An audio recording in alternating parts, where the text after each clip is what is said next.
Welcome to जोर का जोर पीएसएल सीजन 9 स्पेशल एंड मजेदार मुकाबलों का ये सिलसिला चले जा रहा है। Another PSL classic that we witnessed yesterday. और क्या मजे का वो मुकाबला हुआ जहां ऐसा लग रहा था कि नहीं जी इतने रन्स तो मुल्तान में बने ही नहीं है कभी, और जब इतने रन्स नहीं बने तो चेस कैसे होंगे, और इवेंचुअली चेस के इतने करीब आई मुल्तान सुल्तान्स और ऐसा लगा आज रिकॉर्ड टूट जाएगा, बिकॉज मुल्तान में 180 का स्कोर जो है 180 प्लस का स्कोर, कभी भी ऐसा नहीं हुआ कि चेज हो जाए, मगर ऐसा लगा मुल्तान रिकॉर्ड तोड़ने वाला है, मगर फिर मुल्तान के ख्वाब टूट गए एंड पेशावर ज़ल्मी ने अपनी पहली जीत हासिल की। What a wonderful match it was, going down the wire. कभी ऐसा लग रहा था इधर झूल रहा है मैच तो कभी इधर झूल रहा है। मैं ज़्यादा गौर से इसलिए देख रही थी कि मुल्तान मेरी टीम थी और पेशावर ज़ल्मी जीत गई। So yes, another wrong prediction. बात करेंगे इस मैच के हवाले से। इस मैच में और बहुत सारी चीज़ें हुई।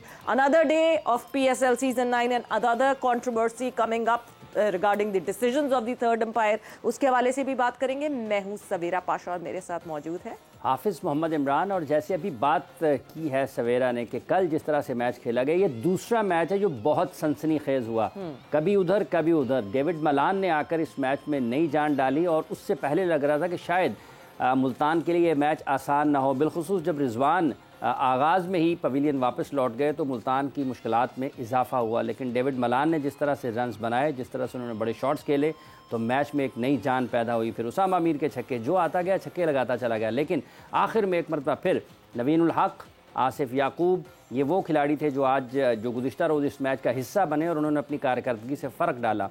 हसीबुल्लाह की कारकर्दगी भी बहुत अच्छी रही और ये कल वो पहला मैच था जो पीएसएल में किसी भी टीम ने कैच पकड़ कर जीता है। बिल्कुल जी, मगर ऐसा कैच जहां पे कंट्रोवर्सी हो जाए भरपूर किस्म की।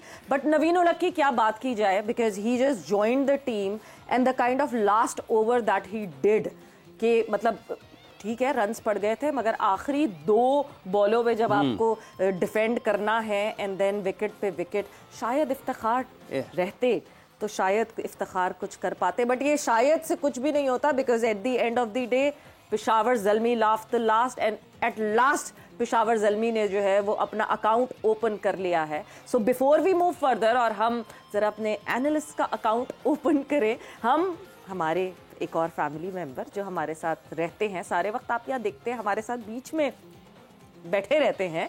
सो स्पार्क्स के सवालात का सिलसिला चल रहा है। मिडिल स्टंप यानी कि आपके मिडिल स्टंप है यहाँ पे, बिल्कुल। सो स्पार्क्स के सवालात का सिलसिला मुसलसल हमारे साथ जुड़ा रहता है जोर का जोड़ में, बिकॉज आपको मिलते हैं गिफ्ट स्पार्क्स की तरफ से। स्मार्टफोन्स की भरमार ही भरमार होती है। सो कल आपसे एक सवाल पूछा था, कौन है वो आज का लकी विनर जिसने सही जवाब दिया और जिसको स्पार्क्स का नियो 6 स्मार्टफोन मिलने वाला है। तो कल का सवाल ये था कि पीएसएल में सबसे ज्यादा सेंचुरीज बनाने का एजाज किस प्लेयर के पास है? किसी को पता है यहाँ पे जवाब? कोई बता सकता है? जल्दी से कोई जवाब।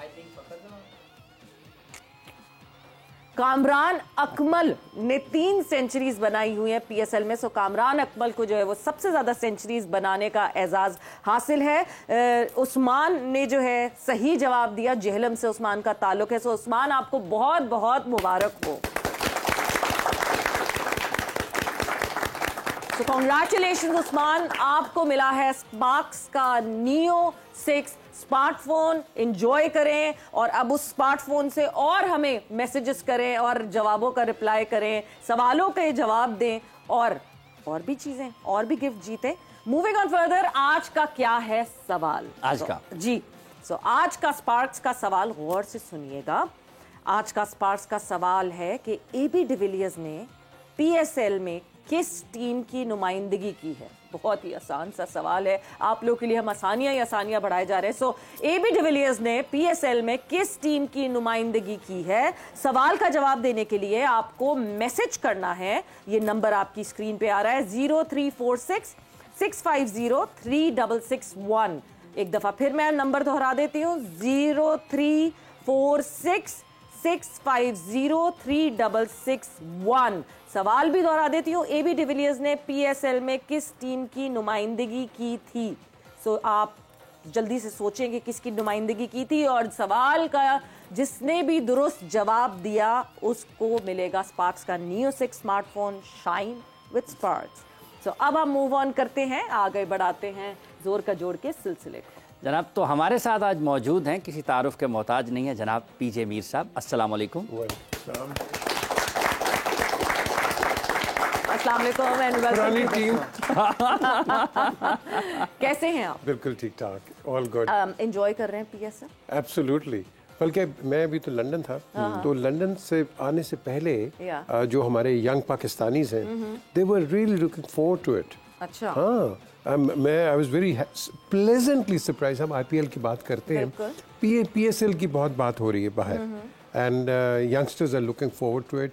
कई कहते हैं हम जाएंगे जी, पाकिस्तान जाएंगे, छुट्टियों में खेलेंगे, मौका मिला टीम को भी ज्वाइन करेंगे। So very good positive vibes coming from England. That's really good. But ये कि जिस तरह ऑब्वियसली हमने पहले भी बात की कि थोड़ा सा ज़रा मुल्क का माहौल जिस तरह हुआ हुआ है, सो पीएसएल की उस तरह हमें नहीं दिख रहा था कि इतनी हाइप होगी और इस तरह होगा, लोग आएंगे ग्राउंड में। बट जब टीवी की टीआरपीज देखते हैं तो यस, टीआरपी ज़्यादा है टीवी की कंपैरेटिवली जो ग्राउंड में लोग आ रहे हैं। मगर कल क्योंकि वीकेंड था और मुल्तान में आखिरी नाइट मैच था, अब एक मैच रह गया मुल्तान में जो डे मैच होगा। येस्टरडे इट वाज अ हाउसफुल, और जिस तरह का मुकाबला कल हुआ, जिस तरह आमना सामना किया पेशावर ज़ल्मी और मुल्तान सुल्तान ने, वो पूरे हाउसफुल के लिए ना it was a treat to watch. PJ absolutely, देखो ना, पेशावर ज़ल्मी ने अपना अकाउंट खोल दिया, which is a great thing. और इस पे आप देखेंगे कि फिर आपने स्कोर्स की भी बात की, 130s पे सारे जा रहे थे, you know, on end of. अब 80s पे जब गए, आपने कहा कि टूट जाएगा, that would have been better. But again ये अभी डेवलपिंग स्टोरी है। और आपने एक बड़ी प्यारी बात की है कि माहौल मुल्क का क्या, मुल्क में जो मर्जी कर लो, जब क्रिकेट शुरू होगी ना तो सब यूनाइटेड है। सब एक प्लेटफॉर्म पे, जो मर्जी पार्टी ले लो, ये कर लो, वो कर लो, आपने सब ने मिल के पीएसएल को एक ही टेलीविजन पे बैठ के देखना है। ये है कमाल क्रिकेट का।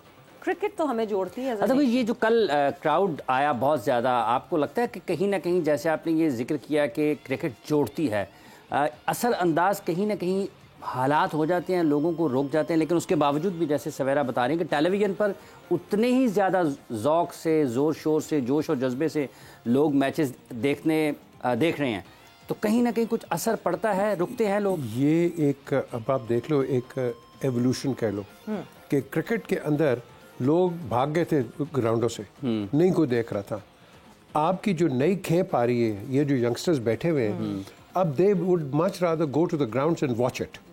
इनको ज़्यादा मज़ा, थ्रिल वहाँ है, इनके लिए एक आउटिंग है, इनके लिए फेस टू फेस प्लेयर्स नज़र आ रहे हैं, फिजिकल कांटेक्ट है। ये एक नई चीज़ आपको यहाँ पाकिस्तान में नज़र आ रही है, इंडिया में तो है ही है, बाकी मुल्कों में वो ड्विंडल कर रहा था। तो ये एक रिसर्जेंस है, which is a very good thing as far as cricket is concerned, and as far as एक दफ़ा टेलीविजन ने बिल्कुल टेक ओवर कर लिया था। अभी आप बात भी कर रही थी, अब तो कोई कंट्रोवर्सी होती तो टीवी आ जाता है, कैमरा दिखाओ, ये करो, वो करो। तो उस लिहाज से मैं समझता हूँ ये बहुत अच्छी बात है। और इसके अंदर सवेरा एक और जो चीज़ है, ये मैं उनसे डिस्कस कर रहा था सरफराज से, कि अब आप देखोगे कि नए लड़के लड़कियां भी आएंगी जी, क्योंकि अंदर जा रहे हैं ना ग्राउंड में, जाहिर सी बात, ये उस स्क्रीन पे नहीं देख रहे, हो रहा है, आपके सामने आइडल्स आ रहे हैं। और फिर एक और चीज़ जो कि हम जिसको इग्नोर कर देते हैं बहुत आराम से, और हमें नहीं इग्नोर करनी चाहिए, कि ये जो इस वक्त जनरेशन हमारे सामने मौजूद है, इनके टीन एज में इंटरनेशनल क्रिकेट नहीं हो रही थी पाकिस्तान में। They have not been connected the way we were connected, कि हम छोटे से थे तो अपने पेरेंट्स के साथ जा रहे हैं मैच देखने। They have not seen that time, क्योंकि मैचेस हो नहीं रहे थे, there was no international cricket happening. हाँ, डोमेस्टिक हो रहा था, बट डोमेस्टिक से ज्यादा इंटरनेशनल का इम्पैक्ट पड़ता है जब आप इंटरनेशनल प्लेयर्स को देखते हैं। बिल्कुल सही कह रहे हैं। So maybe that is another reason that now that they are independent, बड़े हो गए हैं, तो दे जैसे ग्रुप्स में जाते हैं, इतने यंग ग्रुप्स मुझे देखने को मिलते हैं जब भी मैं गद्दाफी स्टेडियम जाती हूँ। सो वो यही इसी वजह से मेरा बड़ी सही बात है। और याद रखें, ये बच्चे उस वक्त तो बिल्कुल बच्चे थे जब हम 11 साल क्रिकेट अबेंस में रहे। हमारा तो यहाँ आया ही कोई नहीं श्रीलंकन यू नो इंसिडेंट के बाद। इसी वजह से अब ये जो है, इनको एक नई भूख मिली है। बिल्कुल, और वो जो भूख है बड़ी पॉजिटिव भूख है। कौन आप लोग जरा माइक पे उठाओ जरा, आज तो फौरन बारी आएगी। आपको पता है, मुझे स्पेशली मेरे अब्बू कॉल करके कहते हैं, क्यों चुप बैठे रखते हैं सारे को, बात पूछा करो, सवाल पूछा करो। सबसे पहले तो बताओ कि किस किस को शौक है स्टेडियम में जाके मैच देखने का, या टीवी पे बैठ के देखने में ज़्यादा करीब से दिखता है, रिप्लेस दिखते हैं? हाँ, टीवी पे बैठने का अलग ही मज़ा है, और स्टेडियम में जो मज़ा है वो मज़ा टीवी का नहीं है, क्योंकि स्टेडियम में जैसे अभी बात हो रही थी कि हम फिजिकली जो है वो प्लेयर्स को जाकर देखते हैं, उनसे मिल भी सकते हैं अगर चांस बने तो जस्ट आई थिंक स्टेडियम में ज़्यादा हमें एंजॉय करेंगे हम। अच्छा, आप कोई सवाल पूछना चाहते हैं? Ma'am I have a question. अभी आप रात की मैचेस की बात कर रहे थे, पेशावर ज़ल्मी और मुल्तान की जी, तो बाबर पे अगर मैं स्टार्ट करूं, बाबर ने कल के मैच में सिर्फ परफॉर्म नहीं किया और पीछे जो है वो कंसेक्यूटिवली परफॉर्म कर रहे हैं, आई थिंक न्यूजीलैंड सीरीज से। तो उसामा मीर की बॉल पे फंसे तो हमेशा से बाबर का एक इशू रहा है कि वो लेग स्पिन पे जो है वो फंस जाते हैं। हमने राशिद खान से भी बाबर को देखा और कल उसामा मीर, तो क्या इशू है सर, अगर आप काइंडली बता सकें। ये आप बाबर को देखो, एक तो आप बाबर को एक इतना क्वेश्चन दे दो कि वो हर मैच में परफॉर्म नहीं करेगा। ये दुनिया का सबसे बड़ा प्लेयर जो भी ले लो, फेल होते हैं, परफॉर्म करते हैं, फेल होते हैं, लेकिन बाबर कंसिस्टेंट है। आपने उसकी ये चीज़ देखनी है। दूसरी चीज़, जब आप लेग स्पिनर की बात करते हैं, बाबर का जो ये लेफ्ट फुट है ये सामने इतना नहीं आ रहा आजकल, जो कि हमने देखा है पहले। ये थोड़ा सा उधर पीछे, ये कोहली का भी यही हो रहा है, वो भी सामने इतना नहीं आ रहा है जितना पहले आता था। ठीक है। और बेसिकली आपने देखा कि बाबर जो आउट होता है वो इधर खड़े होकर इधर से ही वो स्लिप मार देता है, इधर से स्नेक उसकी आ जाती है। तो ये एक ग्रेजुअली क्रिकेट के अंदर ये चीज़ें हो जाती हैं, लेकिन आपने उसके टैलेंट को आप नहीं छीन सकते हो।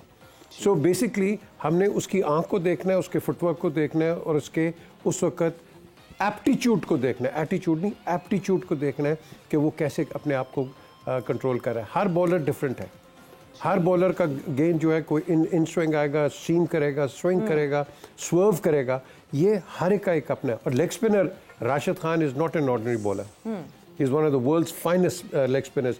मैं समझता हूँ कि सवेरा ये अपना वो शेन वॉन, जो हमारा कादिर, ये एक नई खेप है।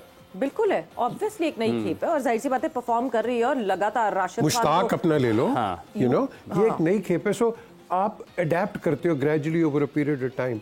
जिन लोगों ने शेन वॉन को भी अडेप्ट किया था, बड़ी फैंटी पड़ती थी शुरू में, वो भी बेम्बूजल कर जाता था हर एक को। कादर के साथ सारी उम्र खेला हूं मैं। शुरू में कादर खेला नहीं जाता था, खुदा की कसम खेला नहीं जाता था, लेकिन बाद में जब कादर का पता चला, अब्दुल कादर बाऊ, फिर उसको पड़ती थी इधर उधर। तो once you get to know the bowler consistently, फिर आपका जो प्लेइंग एटीट्यूड है वो चेंज हो जाता है। पीजे साहब, ये जो आपने लेग स्पिनर्स की बात की है, शेन वॉन का आपने जिक्र किया, जब शेन वॉन पाकिस्तान आए, जिस सीरीज़ में सलीम मलिक ने डबल 100 किया, तो आप उसको कैसे देखते हैं? सलीम कितना अच्छा स्पिनर्स को खेल लेते थे। यार Salim was a very fine batsman. अफसोस है कि उसको इतना चांस नहीं मिला, आगे नहीं गया वो, ऐसा है। लेकिन लेट मी टेल यू, जो क्रिकेट पाकिस्तान में जिन्होंने खेली हुई है रियल टाइम क्रिकेट, हमारे पास एक मोहम्मद साबिर होता था रावलपिंडी का, वो इतना टर्न करता था। और मैं कहता हूं कि आप किसी टेस्ट क्रिकेटर से पूछ लो, ही वाज एन अनप्लेएबल। वो तो इधर मारता था, गेंद इधर आ जाता था, ये जिस तरह आप शेन को देखते थे, लेकिन उसमें एक चीज थी, वो कंसिस्टेंसी नहीं थी। कंसिस्टेंसी होती, but Sabir would have been one of the world's best bowler. फिर उससे पहले हमारे पास और बड़े हैं। कराची का एक लड़का था, मैं भूल गया हूँ, उसको मैंने नेट्स में देखा था, आई डिड रेकमेंड कि यार इस लड़के को खिलाओ, उसका इतना बड़ा हाथ था, and he used to play in defence, and वो करता था। वो ये चांस की बात होती है यार, लड़के सारे अच्छे होते हैं, जिसको चांस मिल गया वो आगे। There are so many domestic heroes जो कि domestic में रहे, बट नहीं उनको चांस मिल सका। जो मैच हुआ कल, उसकी जरा मैच समरी पे नजर डाल लेते हैं कि what actually happened, who contributed and who could not contribute। तो मैच समरी पे आपको नहीं दिखेगा, but who contributed would be there on the match summary। So yes, it was Peshawar Zalmi versus Multan Sultan। Match summary आपके सामने है screen पर। Match summary कुछ इस तरह से है जी, अगर हम उस पर नज़र डालते हैं तो हसीबुल्लाह खान ने 18 गेंदों पर किए हैं 37 रन, बाबर आजम के 26 गेंदों पर 31 रन हैं, और 11 गेंदों पर 23 रन बनाए रमन पावल ने। 179 8 विकेट्स पर किया पेशावर ज़ल्मी ने। 20 ओवर्स में पहले बैटिंग करते हुए मोहम्मद अली एक मरतबा फिर बहुत उम्दा गेंदबाजी इन्होंने की। 4 ओवर्स में 23 रन, 2 विकेटें हासिल की। डेविड विली ने 4 ओवर्स में 28 रन देकर 2 विकेटें हासिल की, और उसामा मीर भी 4 ओवर्स में 36 रन देकर 2 विकेटें हासिल कर सके।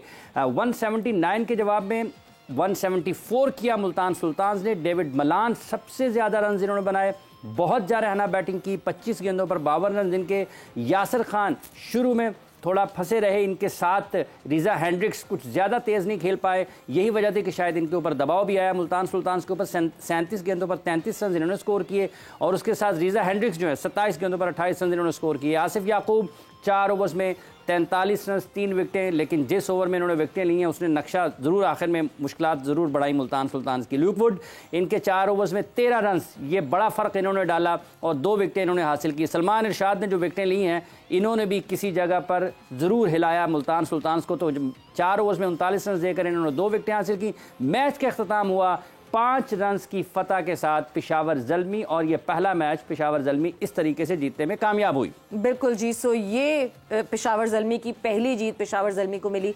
मगर एक बहुत इंपॉर्टेंट चीज़ पीजे मीर साहब, कल जब आप पेशावर ज़ल्मी को देखते हैं और जिस तरह लड़के खेल रहे थे, अचानक से अगर आपका स्कोर बोर्ड पे नज़र जाए तो आप कहते हैं अच्छा बन गए, इन्होंने 170 प्लस रन्स बना लिए। 179 कैसे हो गए? क्योंकि किसी एक प्लेयर का आपको एक बड़ा स्कोर नहीं दिख रहा। 30 ऑड रन्स प्लेयर्स ने बनाए, but the quick runs that they chipped in, 200 के स्ट्राइक रेट से 3 आपके प्लेयर्स अगर मिडिल में खेल लें आके और 30-35 रन्स चिप इन कर लें तो आपका गेम बन सकता है, आपका वो टारगेट। बिकॉज हर दफ़ा हो ये रहा था कि बाबर एक बड़ा स्कोर बना रहा था बट और कोई कुछ नहीं कर रहा था, इस वजह से जो है they weren't winning the matches. तो ये this is the key to play T20 कि नहीं जी, चिप इन, छोटे चिप इन करते रहें। मैं थोड़ा सा आपको टाइम दूंगी सोचने के लिए, बिकॉज हम जाएंगे ब्रेक पर और जैसे ही हम ब्रेक से वापस आएंगे तो हम इस सवाल का जवाब जानेंगे।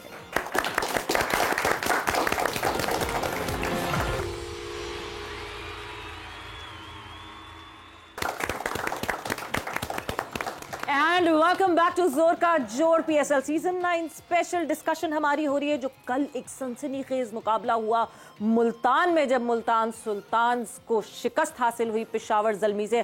पेशावर ज़ल्मी वो टीम जो कि जीत के नहीं दे रही थी, मगर वो ऑल द वे मुल्तान गई, मुल्तान में मुल्तान सुल्तान्स के फोर्ट्रेस पे उनको हराया। सो यस, पेशावर ज़ल्मी ने अब थोड़ी सी ग्रिप पकड़ी है। लेट्स सी कि आगे कैसी परफॉर्मेंसेस रहती हैं। और एक लीग के लिए बहुत अच्छा होता है जब टीम्स सारी टीम्स कहीं ना कहीं नंबर्स में हो। अगर 2 टीम्स ऐसी बैठी रहेंगी नीचे पॉइंट्स टेबल पे तो मज़ा ही नहीं आएगा वो वाला। मगर हाफिज, जब परफॉर्मेंसेस की बात करते हैं और PSL की बात करते हैं, वी हैव ऑलवेज सीन कि PSL में जो इमर्जिंग प्लेयर्स होते हैं वो बहुत हाईलाइट होकर सामने आते हैं। और बिलखुसूस अगर कोई फास्ट बॉलर हो, पाकिस्तान के फास्ट बॉलिंग टैलेंट ने दुनिया भर को मुतासर किया और पाकिस्तान के फास्ट बॉलर्स हमेशा से एक मुख्तलिफ किस्म का, डिफरेंट किस्म का फ्लेवर लेकर आते हैं वर्ल्ड क्रिकेट में, और फिर लोग उनके पसंदीदा करने वाले जो हैं शायकीन के, उनके प्रस्तारों की तादाद बहुत जल्दी यूं करके बढ़ती है, बहुत तेजी से बढ़ जाती है। सो ये जो एक इमर्जिंग प्लेयर्स का जो फैक्टर है PSL में वो बहुत हाईलाइटेड है। फास्ट बॉलर्स हों या even not just from Pakistan, आपने हैरी ब्रूक्स को देखा, उनकी वजह शोहरत PSL बना। आप टिम डेविड की बात करें तो उनकी वजह शोहरत PSL बना। आप यहाँ से हमारे लड़कों की बात करें तो Shadab Khan was an emerging player who is now a very very important player for Pakistan all together. मगर एक इमर्जिंग खिलाड़ी जो आज हमारे साथ मौजूद है, और शुरू में उनकी वजह शोहरत थी कि वो किसी एक फास्ट बॉलर के भाई हैं, मगर फिर जब वो मैदान पे उतरे और जब उन्होंने परफॉर्मेंस दिखाई और जिस तरह उन्होंने बॉलिंग की और लोगों की चीखें निकली, और फिर शुरू हो गया कि ओहो ये तो बहुत ही ज़बरदस्त बॉलिंग कर रहे हैं, क्या ज़बरदस्त फास्ट बॉलिंग कर रहे हैं। मैं बात कर रही हूँ शाह ब्रदर्स में से एक भाई की, the number 2 of Shah brothers, Hunain Shah हमारे साथ मौजूद है। एक ज़बरदस्त परफॉर्मेंस हुनैन की रही जब पिछले मैच में इस्लामाबाद यूनाइटेड आमना सामना हुआ कोयटा ग्लैडिएटर से, दो कि जीत नहीं पाई इस्लामाबाद यूनाइटेड वो मैच, मगर बहुत अच्छी परफॉर्मेंस हुनैन की तरफ से। सो हुनैन को खुश आमदीद कहते हैं। अस्सलाम वालेकुम Hunain and welcome to the show. वालेकुम सलाम, thank you so much. And Hunain, as you have joined us, साथ ही साथ जो है वो जोर का जोर की फैमिली के एक और मेंबर ने हमें ज्वाइन कर लिया है। सो हमारे साथ शाहिद खान आफरीदी, हमारे अपने लाला ने भी ज्वाइन इन कर लिया, और मुझे दिख रहा है कि बहुत ही किसी हसीन सी जगह पे मौजूद हैं। हम बात कर सकते हैं, लाला ने ज्वाइन कर लिया? ठीक है जी, अभी थोड़ी देर में जो है लाला ज्वाइन कर लेंगे बिकॉज लाला आउटडोर्स पे हैं कहीं। सो लाला, अस्सलाम वालेकुम and welcome to the show. अस्सलाम वालेकुम एवरीवन, अस्सलाम वालेकुम, वालेकुम सलाम सवेरा।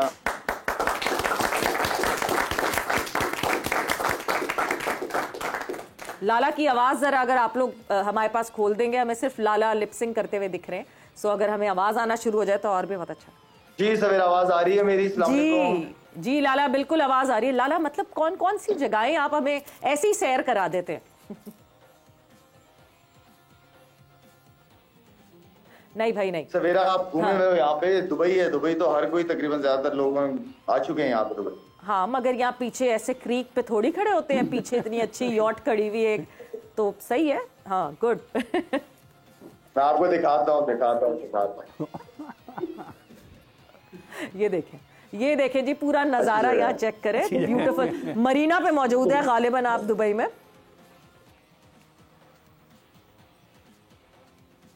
जी मरीना में बिल्कुल इधर ही हूँ। सो हुनैन की तरफ आते हैं। हुनैन शाह ने क्योंकि हमें ज्वाइन इन किया। हुनैन, सबसे पहले तो ज़बरदस्त परफॉर्मेंस आपकी दिखी और मतलब अभी आपने 2 ओवर्स ही डाले, मगर उसके बाद से कुलाज में जो है वो नसीम के साथ बॉलिंग। हुनैन, प्रेशर फील होता है इस बात का कि जब भाई जो है वो इतना सीजन प्लेयर और इतना इंपॉर्टेंट प्लेयर है पाकिस्तान के लिए, तो शुरुआत करते ही वो प्रेशर होता है या आपको मज़ा आता है इस बात का?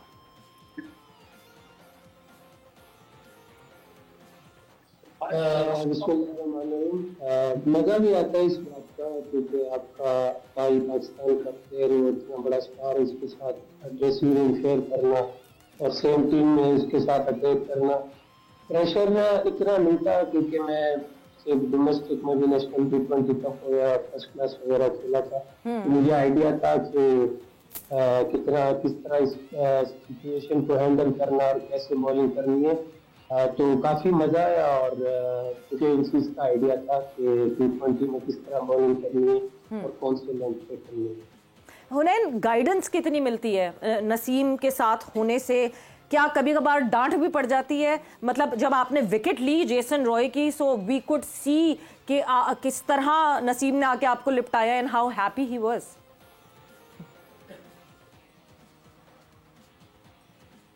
जी बिल्कुल, वो मेरे पास आया, उन्होंने बोला कि ये एक मौका होता है आपको हीरो बनाने का। तो उसने बोला ज्यादा ओवर एक्साइटेड नहीं होना और अपने बॉल टू बॉल फोकस करना है कि किस तरह मैंने अगला बॉल करना है, किस तरह मैंने पूरे मैच में बॉलिंग करनी है। लाइक पहले बॉल पे विकेट मिली है तो ज्यादा एक्साइटेड नहीं होना और वो ट्राई नहीं करना। जिस तरह आप सिंपल अपने लेंथ पे बॉलिंग करते हो और नॉर्मल बॉलिंग की तरह सेम बॉलिंग करो तो इंशाल्लाह आपको फायदा होगा। मतलब नसीम बिल्कुल वो वाला काम कर रहे हैं जो आपके बड़े भाई सलीम जो है वो नसीम के साथ करते थे कि ग्राउंड पे रहो बिल्कुल, और बिल्कुल जो है ना ज़्यादा मगरूर नहीं होना। और ये इस तरह नसीम अब आपको उस तरह बड़े भाई की तरह रोक रोक के और ग्राउंडेड रख रहे हैं।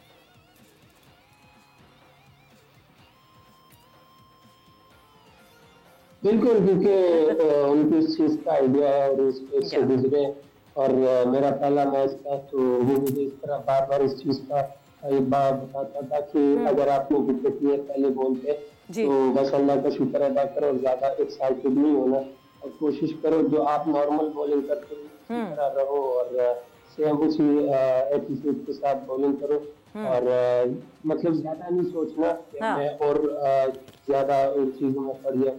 सिंपल रहो और सिंपल चीजों पे रहो तो इससे आपको फायदा होगा। तो वो काफी अच्छे तरीके से गाइड करते हैं और मैं जब भी कोई इंटरव्यू लेता तो मैं उनको जरूर बताता हूँ कि वो क्रिकेट से हट के बाकी चीजों पे ज्यादा बताते हैं, डिसिप्लिन वगैरह हो गया, टीम में किस तरह रहना है, इन चीजों के बारे में ज्यादा करते हैं हमसे बात। और क्रिकेट में इतना वो नहीं बताते, क्योंकि जब हमें किसी चीज के बारे में पूछना होता है जरूर पूछते कि किसी चीज में प्रॉब्लम आ रही होती है बॉलिंग में या वैसे कुछ, तो हम जरूर पूछते। बाकी वो ज्यादातर इन चीजों पर फोकस करते हैं जो ऑफ द फील्ड होते हैं कि आपने अपनी टीम में कैसे रहना, अपने टीम मैच के साथ किस तरह बिहेव करना और किस तरह डिसिप्लिन मेंटेन रखना। बट एक्साइटमेंट जितनी छुपा ली जाए, एक्साइटमेंट तो कहीं ना कहीं होती है ना हुनैन। जरा उस पूरे जो उस पूरे टाइम फ्रेम से हमें लेके गुजरिए जब आपने जेसन रॉय, एक बड़ा नाम है, कोई एक छोटा नाम नहीं है, पीएसएल में डेब्यू आप करते हैं और जेसन रॉय की विकेट लेते हैं। वो क्या लम्हात थे, आप फील क्या कर रहे थे?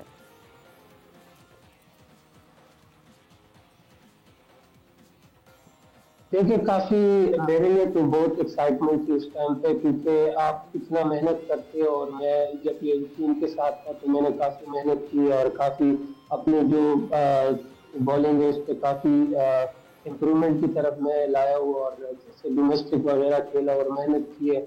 और इस तरह जब आप डेब्यू करते हो और फिर आपको पहली बॉल पे विकेट मिलती है तो वो मोमेंट आप बयान नहीं कर सकते किसी के सामने, क्योंकि उस टाइम आप इंतहाई ज्यादा एक्साइटेड होते हो क्योंकि आपकी मेहनत का फल आपको मिल रहा था उस टाइम पे। तो मैं बहुत ज्यादा एक्साइटेड था, लेकिन बस अपने आप पे कंट्रोल रखा और जिस तरह मैंने बताया नसीम ने गाइड किया कि ये होता है, मैं इस चीज से गुजरा हूँ। आप ज्यादा एक्साइटेड नहीं होना, बस आपको विकेट मिले, आप जिस तरह आपने अपनी तैयारी रखी उस हिसाब से बॉलिंग करो और उस हिसाब से पूरा मैच खेलो तो इंशाल्लाह अल्लाह आपकी इज्जत दे। बिल्कुल। लाला, आप कुछ कहना चाहते हैं हुनैन को?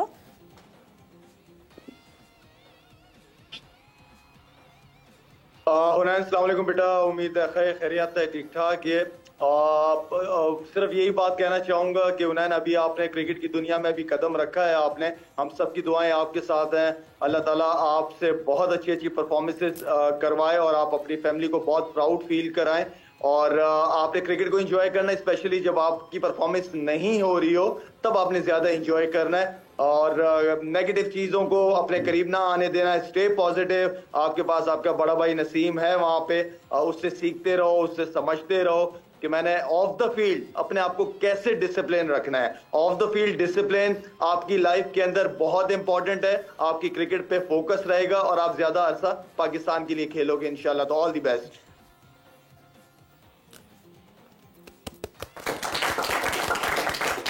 वालेकुम सलाम साहब भाई। सबसे पहले तो ये मेरे लिए बहुत बड़ी बात है, बहुत इजाज़ की बात है कि आप मुझे गाइड कर रहे हैं और मुझे ये मौका मिला कि मैं आपसे बात कर सकूं। तो मुझे समझ नहीं आ रहा मैं क्या बोलूं, लेकिन मैं शायद कल से ज़्यादा एक्साइटेड हूँ और मैं इंशाल्लाह जिस तरह आप लोगों ने बताया सेम वैसे ही होगा और इंशाल्लाह कोशिश करूंगा कि इतना मेहनत करूं कि जब भी मुझे मौका मिले, जिस भी स्टेज पे मौका मिले, मैं अपने आप को साबित करूं और अपनी जो भी जिस टीम से खेलूं उस टीम को मैच जितवाऊं और अच्छे से परफॉर्म करूं। Very good, very good. बस उबैद, इस एज में आपने ज्यादा सुनना है, बोलना कम है और आपकी परफॉर्मेंस बोले तो वो ज्यादा बेहतर है।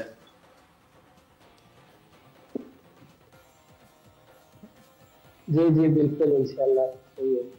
पीजे मीर साहब, आप हुनैन से भी सवाल पूछें। हुनैन, अब आप तो एक उस बैंड में आ गए हो जहाँ अकमल ब्रदर्स, मोहम्मद ब्रदर्स और शाह ब्रदर्स हम देखते हैं कि आ गए हैं। इंग्लैंड में बेट्सर्स हैं और चैपल्स उधर।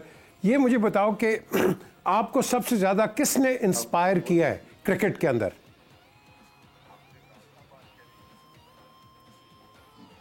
मैंने काफी सारे इंटरव्यू में बताया कि नसीम को देख के हमें एक होप मिली थी कि यार हम अगर मेहनत करें और पूरी लगन के साथ मेहनत करें तो इंशाल्लाह हम भी किसी न किसी स्टेज पे पाकिस्तान को रिप्रेजेंट कर सकते हैं। और शुरू से जब हम टेप बॉल खेलते थे गाँव में तो उस टाइम भी साथ खेलते थे, लेकिन इतना आइडिया नहीं था कि हमें पाकिस्तानी टीम के प्लेयर्स हम ऐसे इमेजिन भी नहीं कर सकते थे कि हम इनके साथ कभी बैठ सकते हैं, इनके साथ कभी बात कर सकते हैं। लेकिन जब से नसीम अंडर 19 और 16 पाकिस्तान खेला और फिर पाकिस्तान को रिप्रेजेंट किया तो इस चीज ने हमें सबसे ज्यादा इंस्पायर किया कि हम, क्योंकि जिस इलाके से हम है वहाँ पर क्रिकेट के लिए इतनी फैसिलिटीज नहीं है और न ऐसे कोई अकेडमीज है क्रिकेट के। तो जब नसीम आया और उसने क्रिकेट स्टार्ट की लाहौर में और फिर उसने अंडर 19 और 16 में पाकिस्तान को रिप्रेजेंट किया और पाकिस्तान के लिए खेला, तो सबसे ज्यादा इस चीज ने हमें इंस्पायर किया कि अगर हम मेहनत करें तो इंशाल्लाह हम भी पाकिस्तान के लिए खेल सकते हैं और अच्छे लेवल की क्रिकेट खेल सकते हैं। तो सबसे ज्यादा नसीम ने हमें इंस्पायर किया इस चीज में। अच्छा हुनैन, जब आप पहली विकेट की जैसे अभी बात हुई है काफ़ी, आपके जहन में क्या था उस वक्त का? आपने क्या सोचा? क्योंकि रॉय बहुत जारहाना अंदाज में खेल रहे थे, और क्या आपको कितना फ़र्क पड़ा या कितना फ़ायदा हुआ जो आप खेलते हुए आए फर्स्ट क्लास?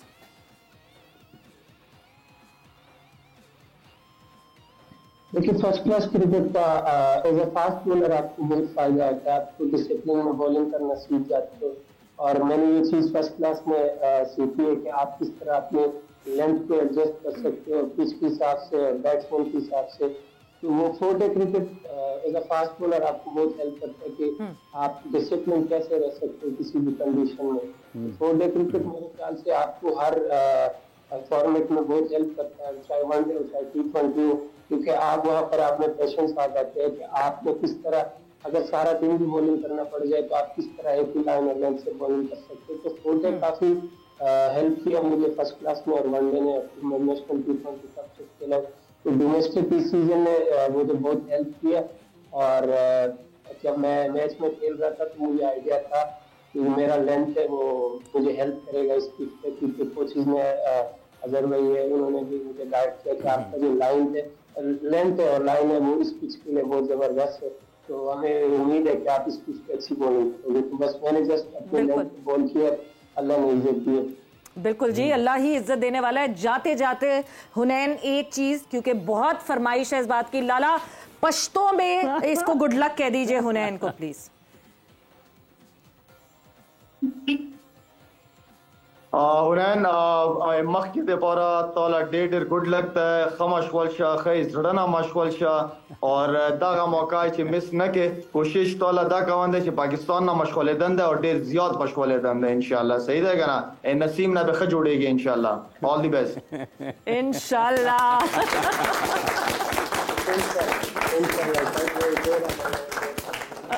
बिल्कुल जी, थैंक यू, शुक्रिया हुनैन।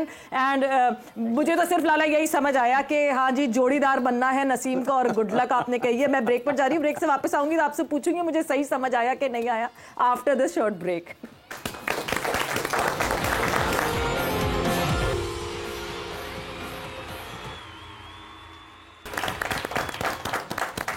जोर का जोड़ में आपको एक मरतबा फिर खुश आमदीद कह रहे हैं। बात हम कर रहे हैं पाकिस्तान सुपर लीग के दिलचस्प मुकाबलों के हवाले से, और अब जैसे जैसे मैचेस आगे बढ़ रहे हैं शायकीन की दिलचस्पी भी बढ़ती जा रही है। और कल मुल्तान स्टेडियम में जो मनाज़र देखने को मिले हैं, यकीनी तौर पर जितने भी लोग स्टेडियम मैच देखने के लिए आए उनके तो जुमे का लुत्फ दोबाला हो गया, उनके टिकट के पैसे पूरे हो गए। बिल्कुल हो गए भाई, वीकेंड वो कहते हैं ना वीकेंड ब्लास्ट, हाँ। It was a complete weekend blast. जिस तरह की परफॉर्मेंस हुई है बहुत शानदार, बहुत शानदार। और फिर उनको सोने पर सुहागा ये हुआ कि मैच दिलचस्प हो गया। आखिरी लम्हे तक कुछ पता नहीं चल रहा था कि कहां पर जाएगी, और फिर दिलचस्प कैचेस हुए, छक्के भी लगे, चौके भी लगे, सब चीजें कल के मैच में वो हुई हैं जो शायकीन क्रिकेट जब स्टेडियम जाते हैं तो फिर देखने की ख्वाहिश करते हैं। दिलचस्प कैचेस की बात कर रहे हैं, विच रिमाइंड्स मी, एक कैच जो है वो कल दिया गया और उस पर बहुत डिबेट हो रही है whether it should have been a 6 or a catch. हम आपको भी वो दिखाएंगे फुटेज और आपसे भी जानेंगे कि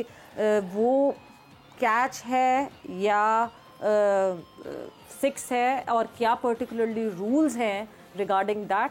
सो जी देखते हैं जी कि कल जो एक कैच हुआ, पेशावर ज़ल्मी ने ट्वीट भी किया है कि कैचेस विन मैचेस, लेकिन इससे पहले एक DRS वाला मामला हुआ था, वहाँ पर भी ये देखते हैं कि बाद में हॉकाई को उसकी वजाहत देना पड़ी। कल का एक मैच जो है जिस पर बात हो रही है, हाँ। जो कैच लिया गया बिल्कुल बाउंड्री लाइन के ऊपर, बाउंड्री के अंदर है, बाहर आरिफ याकूब की बॉलिंग थी, विली का ये कैच जो है वो बाउंड्री के बाहर, मूजले ने ये पूरा स्टंट जो आपको करते हुए दिख रहे हैं वो मूजले हैं जो एज सब्स्टिट्यूट एंटर हुए थे, एंड 16.6 ओवर पे ये पूरा सिनेरियो हुआ।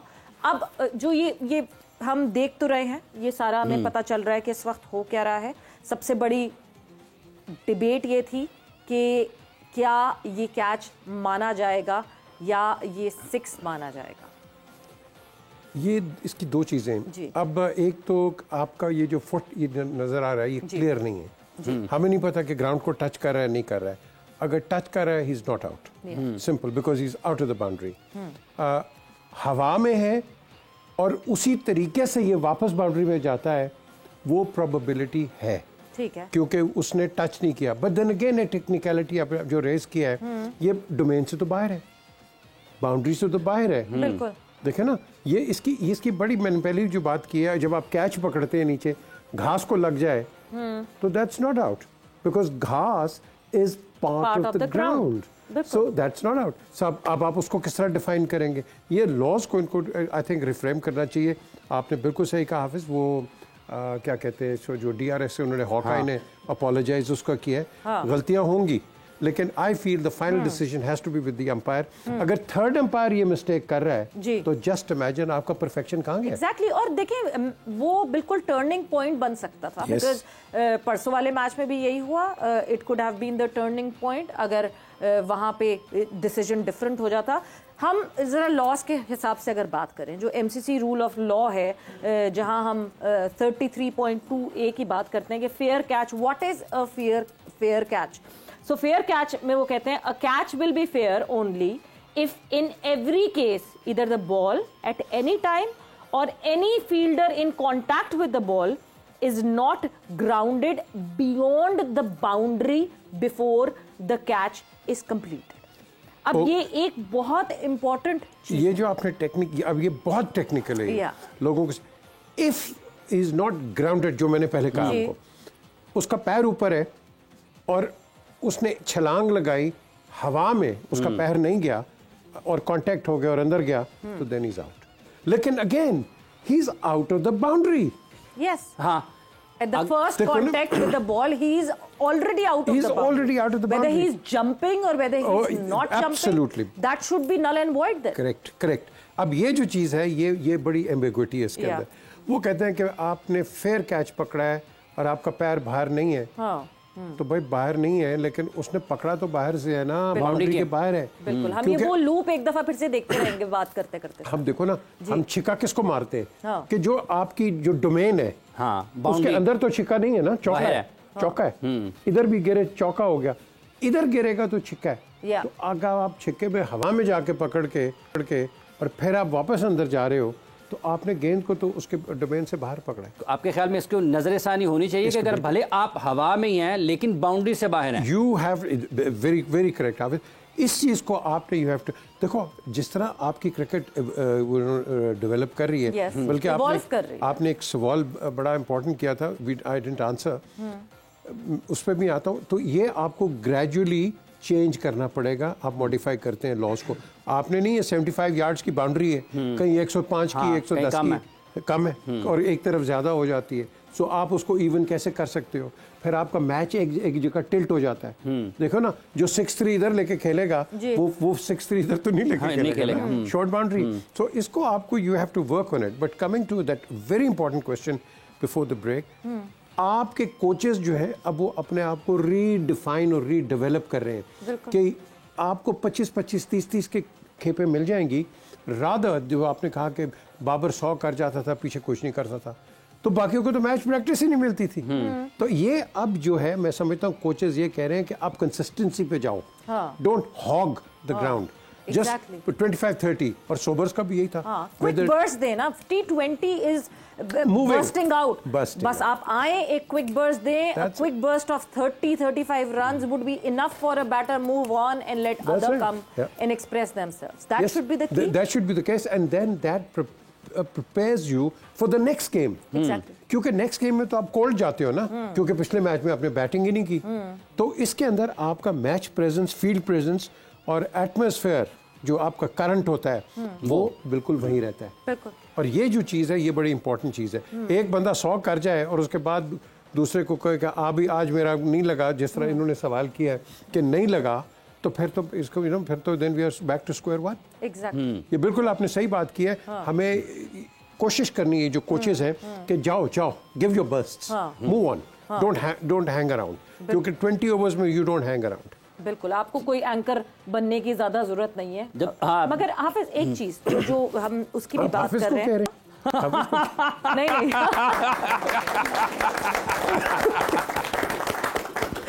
वाकई कोई मिसबिल्डिंग नहीं हुई, कोई मिसबिल्डिंग नहीं हुई। बहुत हो रही है पीएसएल में, बढ़िया कोई मिसबिल्डिंग नहीं हुई। अच्छा, हाफिज ने भी एक तरह से कहा हाँ। बट जहाँ आप ये कह रहे हैं, कल जैसे एक अपॉलॉजी आई हॉकाई की तरफ से कि नहीं जी वो डिसीजन गलत था। अब जब हम, क्योंकि पॉइंट्स टेबल भी साथ साथ देखेंगे, पॉइंट्स टेबल पे इस्लामाबाद के 2 पॉइंट्स कम हैं, just because of the mistake of one technical person. कितना बड़ा आगे जाके इस बात पे मसला हो जाए अगर 2 पॉइंट्स की वजह से इस्लामाबाद यूनाइटेड जो है वो प्लेऑफ्स में नहीं आ पाती है। सो फिर तो it would be such a big unjust Faisalabad United के हाँ जी पिछली बॉल की ट्रजेक्टरी चल गई थी, अगली बॉल जिसको असेस कर रहे थे उसकी ट्रजेक्टरी नहीं चली। ये क्रिकेट की एक बड़ी एक आयरनी है और एगनी है। यस 92 का वर्ल्ड कप ले लो, रेन डे होता तो हम कहाँ होते, यहाँ रेन ना होती, रेन हो गई तो हम कहाँ होते। तो ये क्रिकेट के अंदर ये चलता है and we have to take it in a stride. But yes to your question, इसको आपने टाइट करना है, इसको आपने बड़ा फर्म करना है, क्योंकि जिस तरह व्हाट यू सेइंग कि एक कैच की वजह से, एक गलत मिस्टेक की वजह से आप पूरा मैच खराब कर देते हो। बिल्कुल, and that is something dangerous, क्योंकि देखो हर टीम एक हाइप पे जा रही है और ऑल ऑफ अ सडन गलत डिसीजन हुआ, ये दूसरा ऊपर आ गया, आपका मैच चेंज हो गया। So this something has to be avoided. PJ Mir sahab, इसको कैसे किया जाए? देखिए कुछ स्पोर्ट हैं जिसमें कन्वीनियंट है बिकॉज आपने उस पर इम्पैक्ट ही बॉल का देखना है। हम टेनिस की बात करते हैं, टेनिस में है कि जी जहाँ बॉल पड़ी है ठक वहाँ आपको देखना है, वहाँ आपको निशान मिल जाता है, लाइन से बाहर है, लाइन के अंदर है, पीरियड खत्म। उसके बाद बॉल उछल के कहाँ जा रही है, नोबडी केयर्स। बट यहाँ पे तो जो बॉल का इम्पैक्ट पड़ा वो पैड पे, उसके बाद तो एक्चुअली गई नहीं ना बॉल आगे, वो तो यू आर जस्ट अज्यूमिंग कि वो इधर चली गई, या इन हो गई, या वो आउट स्विंग हो गई, या क्या किया उस बॉल ने पैड से टच करने के बाद। सो इसलिए उसका मार्जिन है दैट इज 98% देते हैं, जिसमें वो 2% के मार्जिन इधर हो सकता है या उधर हो सकता है, जहां पे हम अंपायर्स कॉल की बात करने लगते हैं कि अंपायर्स कॉल आ गया। लेकिन ये मार्जिन कैसे चेंज करें? ये जो मार्जिन है, ये पीजे साहब, ये सईद अजमल आज तक कहते हैं, वो 2011 वाला जो उनका आउट है, आज तक वो कहते हैं ये मार्जिन जो है ना, ये बंदे को मरवाता है। सचिन कई दफा हर चीज वो गलत होती है, लेकिन उसकी डायरेक्शन दिखा देता है कि नहीं ये विकेट को टच करेगा, कई दफा वो इधर हो जाता है। तो क्या गेंद स्वर्व कर रहा है, स्विंग कर रहा है, क्या कर रहा है? कभी कभार तो बॉल यूं करके सीधी चली जाती है, जो कि लग रहा, जो कि आप रियल टाइम में देखते हैं तो आपको लगता है नहीं जी ये तो ब्रेक की थी, कैसे सीधी चली गई। सो ये जो है ना, ये एम्बिग्विटी है इसके अंदर। हमने कई डिसीजंस देखे हैं वर्ल्ड कप के अंदर भी, पिछले भी और से पिछले, कि गेंद जा रहा है, एक गेंद इधर जा रहा है और एक गेंद इधर जा रहा है। तो ये मुझे बताओ, how do you define that? ये किस तरह आप करते हो? Is the computer playing up, और is the computer that wise कि ही अंडरस्टैंड्स के ब्रेक कितना होगा या लेग ब्रेक कितना होगा? बिल्कुल। So और ये कभी-कभार तो मतलब अगर एक बॉलर कर रहा है और सीम पे कर रहा है बॉल, तो सीम पड़ के बॉल किधर जाएगी, even the bowler can not tell. No, देखो ना, आपके पास दो एग्जांपल्स हैं world class, Muralitharan and Shane Warne. वो आउट ऑफ लाइन गेंद करते थे, वो विकेट बड़ा टर्न होता, बड़ा टर्न। हाँ, मतलब वो तो पिचिंग आउटसाइड द लाइन पे ही वो उनका खत्म हो जाए सिलसिला, उनका गेम ही खत्म हो जाती थी वहाँ। So how do you define that? So these are the things which I think they need to be studying. देखिए दो तरफा है ट्रैफिक, इसका मतलब आपको इसका फायदा भी हो सकता है, नुकसान भी होता है। ये फायदा इसलिए है या नुकसान इसलिए है क्योंकि आपकी बेतबारी थी, आप करते नहीं थे। हमारे साथ बहुत ज्यादती हुई थी इंग्लैंड के साथ जब हम खेलते थे। अंपायर्स पे चेक एंड बैलेंस भी था। बिल्कुल, वो डेविड कॉन्स्टेंस, वो जब भी करता था हमारे खिलाफ डिसीजन देता था। इमरान से पूछ लो, यही होता था पाकिस्तान के खिलाफ डिसीजन।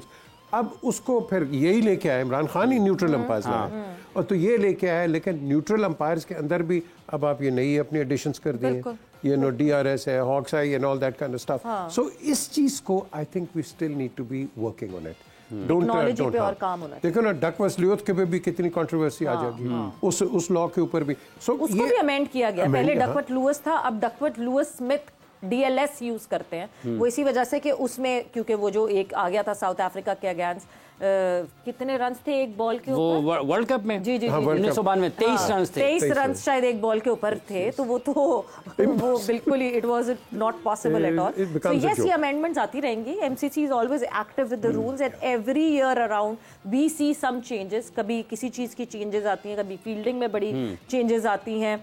सो आई होप कि ये कहीं इवॉल्व हो और बेहतर हो, बिकॉज ये एक छोटे से माइनर डिसीजंस गेम को इधर से उधर कर देते हैं। बट जहां हम इन छोटे से माइनर डिसीजंस की बात कर रहे हैं, वो इम्पैक्ट कहाँ पड़ेगा? उसका इम्पैक्ट होगा पॉइंट्स टेबल के ऊपर, बिकॉज राउंड 3 का इख्तिताम हो गया। सिर्फ मुल्तान टीम है जिसने राउंड 4 की शुरुआत करती है 4 मैचेस खेले में। अदर देन दैट सारी टीम्स ने 3-3 मैचेस अपने कंप्लीट कर लिए हैं। क्या पोजीशन है इस वक्त पॉइंट्स टेबल की आपके सामने स्क्रीन? जी, पोजीशन कुछ इस तरीके से है कि मुल्तान सुल्तान्स 4 मैचेस खेले हैं, 3 जीते हैं। कल इन्होंने अपना पहला मैच हारा 6 पॉइंट्स के साथ, ये पहले नंबर पर हैं। क्वेटा ग्लैडिएटर्स 3 मैच खेले, तीनों जीते और 6 पॉइंट्स के साथ ये दूसरे नंबर पर है। नेट रन रेट में मुल्तान को बर्तरी हासिल है कोयटा पर, और उसके साथ साथ इस्लामाबाद यूनाइटेड 3 मैचेस ये 1 जीत पाए हैं, 2 इनको नाकामियां हुई हैं, 2 पॉइंट्स के साथ ये तीसरे नंबर पर हैं। कराची किंग्स ने 2 मैचेस खेले हैं, 1 हारा 1 जीता और 2 पॉइंट्स के साथ ये चौथे नंबर पर हैं। पेशावर ज़ल्मी ने कल अपना पहला मैच जीता है, 3 मैचेस खेल चुके हैं अब तक,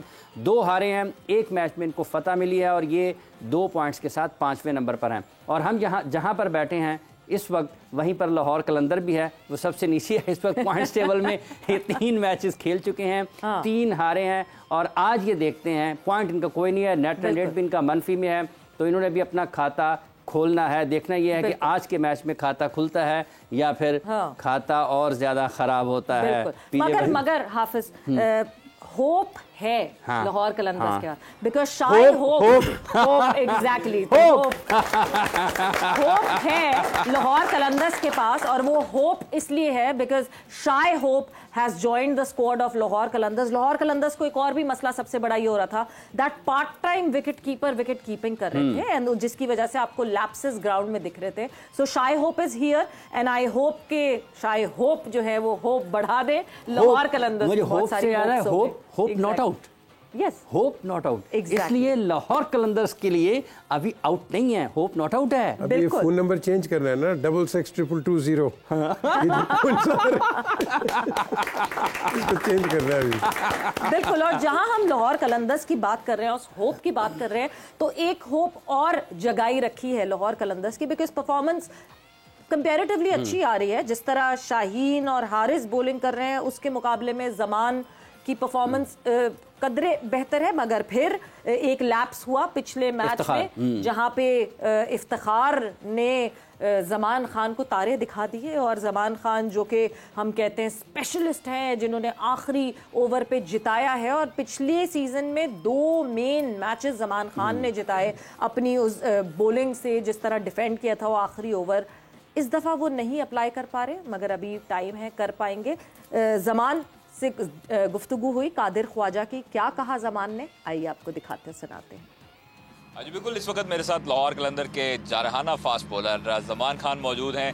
ज़मान, सबसे पहले लाहौर कलंदर्स की बात करें, लाहौर कलंदर डिफेंडिंग चैम्पियन है और हमेशा से हमने देखा है कि गिरते हैं फिर उठते हैं, मुकाबला भी करते हैं। क्या हो गया इस मरतबा, नज़र क्यों लगी लाहौर को? नहीं, नज़र नहीं लगी, बस अल्हम्दुलिल्लाह अच्छा खेल रही है, मगर कुछ चीज़ें वो ठीक करेंगे इंशाल्लाह।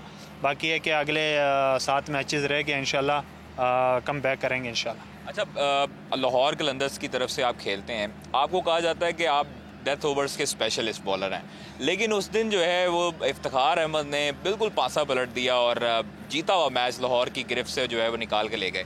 बस इंसान से गलतियाँ होती हैं।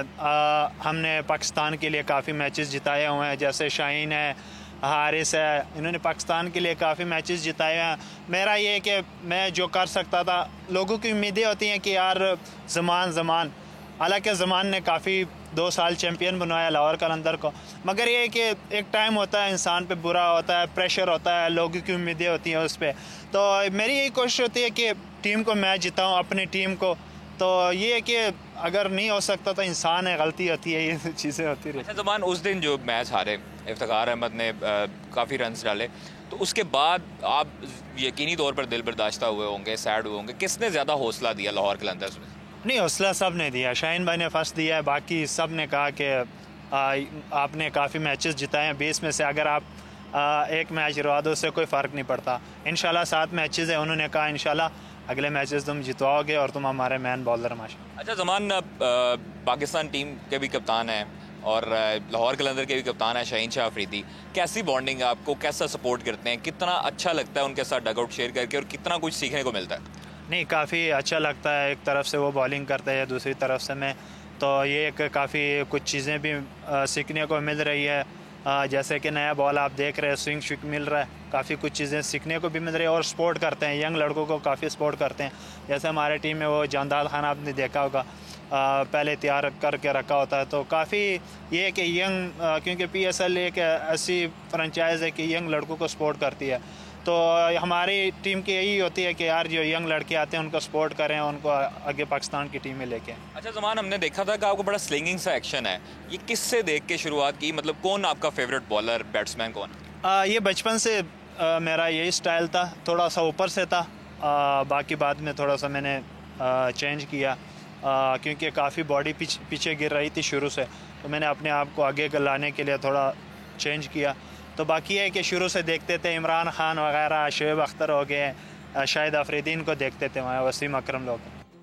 बिल्कुल जी, बड़ी ये पॉजिटिव बात है कि बार बार जब भी शाहीन का जिक्र आता है एज अ कैप्टन, ये बात ज़रूर लड़के करते हैं कि बड़ा कॉन्फिडेंस देते हैं शाहीन अपने लड़कों को। और ये हाफिज़ ज़मान ने भी ये बात की है कि जिस तरह शाहीन ने अभी भी कॉन्फिडेंस दिया है कि तुम मैच विनर हो, तुम, वरना पिछले मैच में जो ब्रूटल अटैक इफ्तिखार ने किया था, कोई भी कप्तान उस पर आउटबर्स्ट कर सकता था कि तुम कर क्या रहे हो, तुम्हें तो क्या कर दिया इफ्तिखार। मतलब वो एक ऐसा ओवर था, अगर थोड़ा बेहतर होता तो मैच लाहौर की तरफ जा सकता था।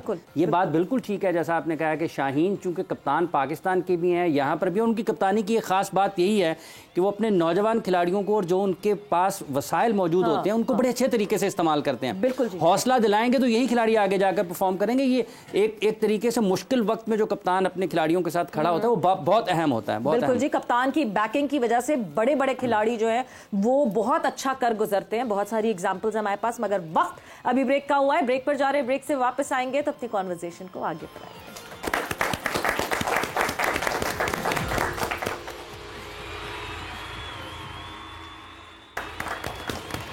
जोर का जोड़ में आपको एक मरतबा फिर हम खुश आमदीद कह रहे हैं। पाकिस्तान सुपर लीग के मुकाबले जारी और हम बात कर रहे हैं उसके मुख्तलिफ हवालों से। कल जो मैच खेला गया उस पर पाकिस्तान के नौजवान टैलेंट पर, बिलखुसूस जो पाकिस्तान का फास्ट बॉलिंग टैलेंट है, हम किस तरीके से इनकी जो फिटनेस है उसको बेहतर बना सकते हैं, किस तरीके से हमसे इनके साथ तवील अरसे तक इनकी खिदमात से फ़ायदा उठा सकते हैं और उनकी सलाहियतों से फ़ायदा उठा सकते हैं। हमें इस हवाले से भी कुछ काम करने की क्या वाकई ज़रूरत है और किस तरीके से हम इनके करियर को लंबा कर सकते हैं। बिल्कुल, मगर आप हाफिज़ साहब फिटनेस की बात कर रहे हैं, अभी रिसेंटली पीजे मीर साहब, क्योंकि Mohammad Hafeez was with the team और अब जब वो वापस आए हैं, उन्होंने एक प्रेस कॉन्फ्रेंस करनी थी जो पाकिस्तान क्रिकेट बोर्ड ने उनको करने नहीं दी।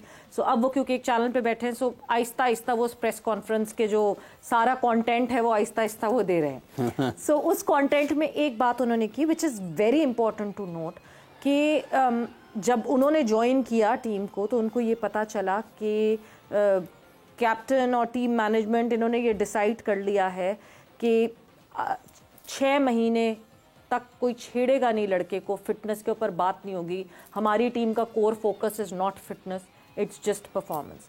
Do you think there should be a core reason for that कि क्यों फिटनेस पे नहीं फोकस किया जा रहा था? ये absurd है जिसने भी कहा है, इट इज़ टोटली absurd। क्योंकि आप मर्सिडीज ले लो या रोल्स रॉयस ले लो, गाड़ी जो मर्जी ले लो, कल्टस ले लो, चलती है पेट्रोल पे। तो आपका पेट्रोल ही ठीक नहीं है तो गाड़ी क्या चलाएंगे आप? तो अगर आपका लड़का स्टार भी है और वो फिजिकली फिट नहीं है तो what good is he is not a star then ना। तो आपको फिटनेस पे जाना है, आपने फिटनेस पे कड़ी नजर रखनी है। जब पहले क्रिकेट होती थी अभी से देखा होगा पवेलियंस के अंदर वो इतने इतने पुलाव रखे होते थे, यू नो, कढ़ाइयाँ, तो ये वो ये खिताफी स्टेडियम में, और वो जो बाहर का होता था वो तो उसको मजा आता था।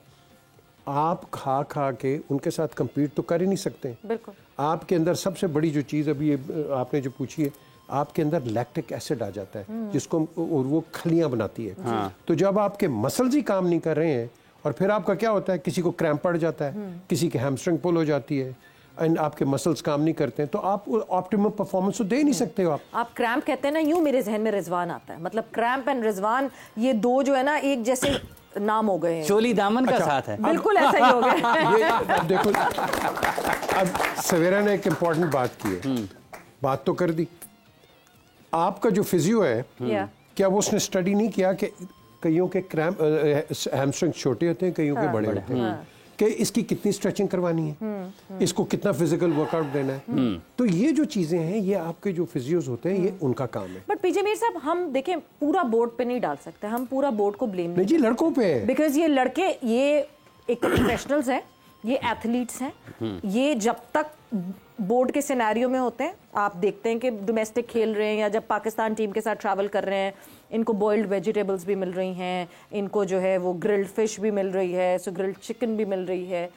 बट एज सून एज ये बोर्ड की प्रेमिसेस से बाहर जाते हैं, ये निहारी भी खाते हैं, ये तंदूर की रोटियां भी खाते हैं, ये बिरयानियां भी खाते हैं। जितनी बिरयानी इन्होंने वर्ल्ड कप में खाई है, मतलब पैकेजेस बना बना के खुद पाकिस्तान क्रिकेट बोर्ड ने डाले हैं कि बिरयानियां खा रहे हैं, हैदराबाद की बिरयानी के ऊपर पैकेज बन रहा है, तो कैसे रोकेंगे फिर? ये बड़ा इंपॉर्टेंट चीज़ है। देखें, ये आपने जो एक पॉइंट किया है, ये हर लड़के के इंडिविजुअल पे होता है। यस, इमरान खान सुबह 6 मील दौड़ता था। हम ये रेस कोर्स नहीं है जिसको अब बाग बन गया है, हम वहाँ 6 मील दौड़ते थे पूरे रेस ट्रैक पे। और किस पे? वो नहीं होते वो जहाँ घोड़े चलते हैं, उनके खड्डों के ऊपर। अपनी उसने फिटनेस रखी, बाकी भी थे, आते थे। आज आपने बड़ी सही बात की है, बोर्ड के डोमेन में तो आप कर लोगे, लेकिन बोर्ड 24/7 तो आपके साथ नहीं है ना। बिल्कुल नहीं है। तो ये आपकी जिम्मेदारी बनती है टू कंटिन्यू दैट। ये लड़के करते नहीं है, और फिर जब वापस आते हैं फिर इनको रिकंडीशन करते हैं। और फिर ये होता है कि अब तो क्रिकेट इतनी होगी Savera, T10, T20, one day, test cricket and all that. Test cricket ये संभालते होता नहीं है, क्योंकि आपके वो सस्टेनिंग पावर ही नहीं है मसल की कि उतनी देर खेलो। T10 तो 20 कर जाओगे, लेकिन इसके अंदर भी मसल आपका ऑप्टिमम पे नहीं होगा। इधर खींच उधर खींच, एंकल खिड़ गया और you go away. So to your point, we've got to maintain and board has to issue instructions. Yes. प्यार के साथ, ये नहीं भाई ये तुम्हारा फायदा है, तुम अच्छे करोगे हम तुम्हें कहेंगे आप पाकिस्तान के लिए खेलो, तुम नहीं करोगे हम मार खाएंगे। हमने अब्दुल रज़ाक को 2007 के वर्ल्ड कप को we lost him, we lost Shoaib Akhtar in that World Cup because of fitness. Yes. तो ये फिटनेस जो है बड़ी इंपॉर्टेंट है। शुएब का अब ले लो, शुएब की बेचारे की टांगे ठीक नहीं है, उसके पैर यार, शुएब अख्तर जितनी मेहनत वो करता है लड़का, और जितनी मेहनत की है, और दुनिया का fastest bowler, and simply because he work very hard, and that is something which we need. हर लड़के को इंडिविजुअल परफॉर्मेंस है। और वो अभी हनैन कह रहे थे कि मैं सीखता हूँ, आपकी अपनी टेक्निक है मेरे भाई, आप अपनी टेक्निक से खेल के आए हैं, आप हाफिज की या सवेरा की टेक्निक से नहीं आए। आप अपनी टेक्निक से, दो चीजें हैं, पेशेंस और जो शाहिद ने बात की है, सुनो, लर्न करो, दैट इज इट। बाकी खेलना आपने अपने टेम्परामेंट से, एटीट्यूड से। ये जो चीज़ है क्रिकेट के अंदर नहीं आती है। कई लोग हैं जिन्होंने जहांगीर खान को कॉपी कर, ग्वेन ब्राइस इंग्लैंड का नंबर 1, उसने जहांगीर को कॉपी करने की मैं ट्रेनिंग ये वो बासी हो गया। जो जहांगीर की ट्रेनिंग थी, जानशेर की, दुनिया का कोई कर नहीं सकता था। तो आप वो ना ट्रेनिंग करें जो आप नहीं कर सकते हैं। यू कैन ओनली डू जो आपकी बॉडी आपको अलाउ करती है। बिल्कुल। फिर उसके बाद आपका अपना रजीम, एक अपना प्लान और अपने हिसाब से होना चाहिए। बिल्कुल। सवालात का सिलसिला शुरू करें। हाँ, वैसे अभी एक जैसे खानों की बात हो रही है, अभी भी लगता है कि जब भूख लग रही, कैसी बातें कर रहे हैं, लंच का टाइम हो गया, जब PSL हो रहा होता है ना, बहुत सारे खिलाड़ियों के खाने बाहर से ही आ रहे होते हैं, वो जिनका अभी आप जिक्र कर रहे हैं, बाहर से आते हैं, मंगवाए जाते हैं। मैं तो सिक्योरिटी पॉइंट ऑफ व्यू से कभी अलाउ ना करूं। क्या पता है कि कोई गलत खाना किसी को कुछ मिला के दे दे, कुछ मिला के दे दे बीच में। ये बोर्ड को नहीं करना चाहिए। उस बोर्ड मस्ट स्टॉप दिस अगर ये कर रहा है, लेकिन आपका खाना आ रहा है। सवालात की तरफ बढ़ते हैं, सवालात की तरफ बढ़ते हैं। तो कहाँ है माइक, किसके पास है जी? अस्सलाम वालेकुम, मेरा नाम हाजिक है और मेरा क्वेश्चन ये है कि जैसे कि हमने देखा है कि last 2 times Lahore Qalandar was the winner and they were obviously expecting a 3-peat, but something went wrong for them. So my question is, what went wrong for them? Was it the absence of Rashid Khan or something else? No, it is malfunctioning of team combination. That what goes. कोई एक लड़का जताता नहीं है आपको, ये पूरी team होती है जो जिताती है एक दूसरे को, और that is the reason एक टीम आप खेलते हो, और उस टीम के अंदर इंडिविजुअल परफॉर्मेंसेस होती हैं। तो आप इसको ना कभी कहो कि एक लड़की की वजह से वो एक हमारा किसने यार वो वर्ल्ड कप में कैच भी ड्रॉप कर दिया था, हसन अली, उसके पीछे पड़ गए, कैच ड्रॉप भी होंगे, पकड़े भी जाएंगे। तो ये आप छोड़ दो ये चीज़ें। मेन चीज़ जो होती है, आपने कलंदर को देखा बिल्कुल बॉटम पे थी एक सीजन में, एक सीजन ही नहीं, सारे ही सीजन बॉटम पे थी पिछले 2 साल से। नहीं, जहाँ वो जीत गई आके, उसने ऐसा यू टर्न मारा, जीत गई। आपकी कॉम्बिनेशन चलने की बात होती है, ये कॉम्बिनेशन लॉक है, इसको आपने अनफोल्ड करना है एंड यू डूइंग इट। और फिर आपको वो कहते हैं ना लेडी लक, ये भी आपको करती है, फेवर करती है, इसलिए तो उसको कहते हैं गेम ऑफ ग्लोरियस अनसर्टेनिटीज। तो ये एंजॉय करते हैं। अनदर क्वेश्चन, हाँ, कौन है जी? अस्सलाम वालेकुम सर, मेरा नाम मुजाद अली है सर। मेरा क्वेश्चन आपसे है कि पहले लास्ट टाइम थे कि कराची किंग्स के कैप्टन इमाद वसीम और अभी हैं शान मसूद, तो इनमें आपको क्या डिफरेंस नज़र है इनमें से? मतलब कौन सही परफॉर्म कर रहे हैं, टीम को कौन अच्छा लीड कर रहे हैं? मैंने हमेशा सपोर्ट किया है इसको, यू नो शान को हमेशा इसको सपोर्ट किया है। इसकी बैकग्राउंड अच्छी है, इसकी क्रिकेटिंग नॉलेज बड़ी तकड़ी है। इनके वालिद ने इस लड़के को बहुत इंग्लैंड में ग्रूम किया है और 24 आवर जो वालिद नहीं ऊपर होता है बच्चे के ऊपर, उस तरह इसको रखा है और ये लड़का आगे आया है। और जो एक और जो चीज़ है जो कि क्रिकेट रिलेटेड 50-50 आप कर लो, ये पाकिस्तान को मीडिया के ऊपर बड़ा अच्छा रिप्रेजेंट करता है। ये पाकिस्तान का एक व्यू पॉइंट आगे लेके जाता है, क्योंकि हमने कई दफ़ा देखा कि हम तो अच्छी नीयत से बात करते हैं, दूसरे गलत ले जाते हैं उसको, और फिर वो मीडिया के अंदर पता नहीं क्या क्या चीज़ें बनती हैं। शान यस, उसका पहला शुरू में ज़रा प्रॉब्लम आई थी ऑस्ट्रेलिया में, लेकिन आई थिंक आप उसको टाइम देंगे, आप उसको बिल्कुल टाइम देंगे। ये नहीं कि आप आए, इंस्टेंट सक्सेस नहीं है, क्योंकि ये इंस्टेंट कॉफ़ी नहीं है, इस पे आप पे टाइम लगेगा और ग्रूमिंग का बहुत टाइम होता है। मैं हमेशा ब्रेली की एडवाइस देता हूँ, माइक ब्रेली, क्लाइव लॉयड, उनके ब्रेली के पास ज़बरदस्त लड़के थे लेकिन ग्रूम नहीं हो रहे थे। बोथम, गिविलिस और पता नहीं गावर वगैरह तकड़े थे। वेस्ट इंडीज़ आपने उनको चांस दिया, इंग्लैंड कहाँ से नीचे गिरी हुई टीम ऊपर आई। क्लाइव लॉयड भी आप देख लो वेस्ट इंडीज़ को कहाँ से कहाँ ले गया। तो आपने इन लड़कों को चांस देना है, आप इंस्टेंट सक्सेस ना मांगे। और मैं हमेशा कहता हूँ, बल्कि ये मैं आसिफ इकबाल को कोट करता हूँ, हम जब शो करते थे तो मैं वो और बिशन बेदी हम यही कहते थे कि पाकिस्तान और इंडिया के पास हमारे पास फ्रेंचाइज नहीं है जीतने की, हम हारेंगे भी हम जीतेंगे भी।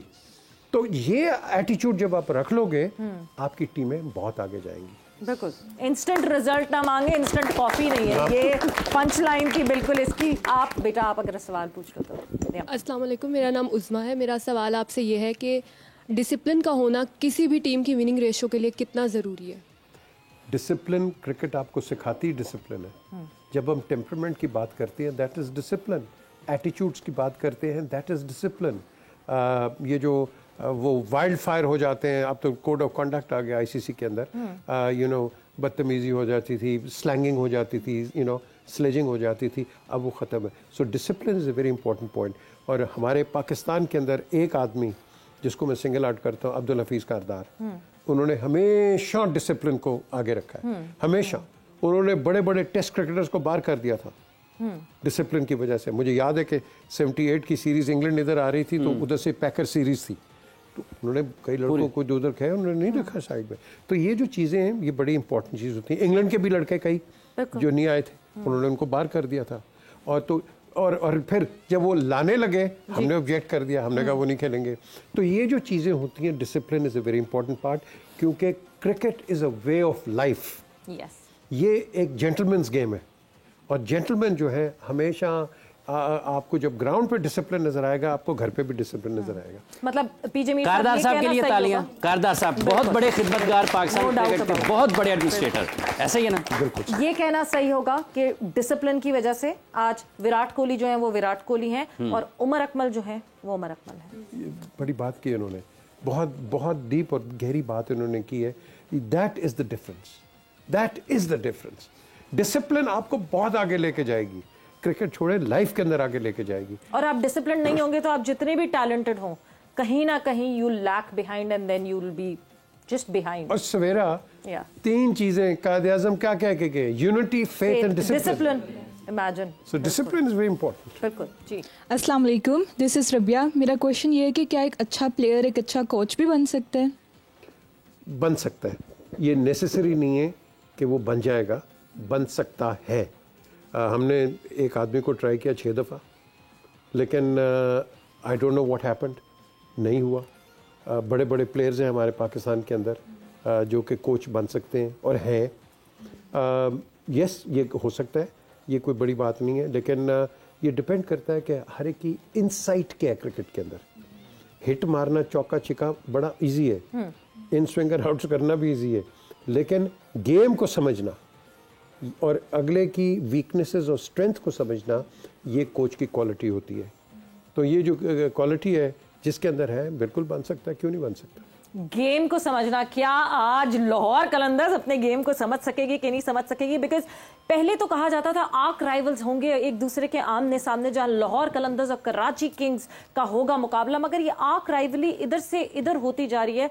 कभी ये कराची किंग्स और पेशावर ज़ल्मी के बीच में आ जाती है, तो कभी ये लाहौर कलंदर्स और पेशावर ज़ल्मी के बीच में आ जाती है। ये आर्क राइवल्स तब्दील होते जा रहे हैं इंडिविजुअल्स के बेसिस पे, और वो कराची लाहौर की आर्क राइवलरी उस तरह की नहीं है।